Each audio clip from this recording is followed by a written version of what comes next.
ಎಲ್ರಿಗೂ ನಮಸ್ಕಾರ. ಇವಾಗ ನಾನು ಮೈಸೂರು ಸ್ಟಾಕ್ ಬಂದಿದೆ ಆಫೀಸ್ಗೆ, ಅಂದರೆ ಅವ್ರು ಮೊನ್ನೆ ಎಲ್ಲ ಹಾಕಿದ್ದಾರೆ.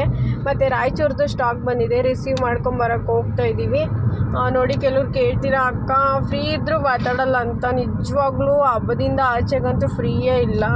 ಖಂಡಿತ ನಾನು ಫ್ರೀ ಇದ್ದಾಗ ನಿಮ್ಗಳ ಹತ್ರ ಮಾತಾಡಿದೆ ಯಾರ ಹತ್ರ ಮಾತಾಡ್ತೀನಿ. ನೋಡಿ, ನಂಗೆ ಏನು ಗೊತ್ತಾ, ನಿಮ್ಮದು ಸ್ಟಾಕ್ ಹೋಗಿದ್ದಿಲ್ಲ, ಎಲ್ಲ ಕಡೆ ಕೊಡ್ತಾರೆ ಬಿಡು ಅಂತ ಅಷ್ಟೇ, ಎಲ್ರಿಗೂ ಕೊಡ್ತಾರೆ.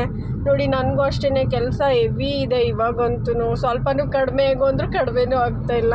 ಸ್ಟಾಕ್ ಎಲ್ರಿಗೂ ಬರುತ್ತೆ. ಇವಾಗ ನೀವು ಮಾಡಿರೋ ಸ್ಟಾಕ್ ಕೂಡ ಬಂದಿದೆ. ಮೈಸೂರು ಮತ್ತು ರಾಯಚೂರು ಅದೆಲ್ಲ ಬಂದಿದೆ, ರಿಸೀವ್ ಮಾಡ್ಕೊಂಡು ಬರೋಕ್ಕೆ ಹೋಗ್ತಾಯಿದ್ವಿ. ಮೈಸೂರ್ದು ಅಷ್ಟೇಪ್ಪ ಸ್ಟಾಕ್ ರಿಸೀವ್ ಮಾಡ್ಕೊಂಡ್ವಿ.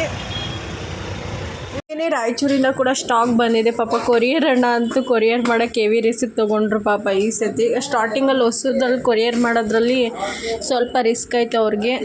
ಥ್ಯಾಂಕ್ ಯು ಅಣ್ಣ, ಶೇಪಾಗಿ ಬಂದಿದೆ, ಆಫೀಸೆಲ್ಲ ಇದೆ, ಇವಾಗ ರಿಸೀವ್ ಮಾಡ್ಕೊಬೇಕು.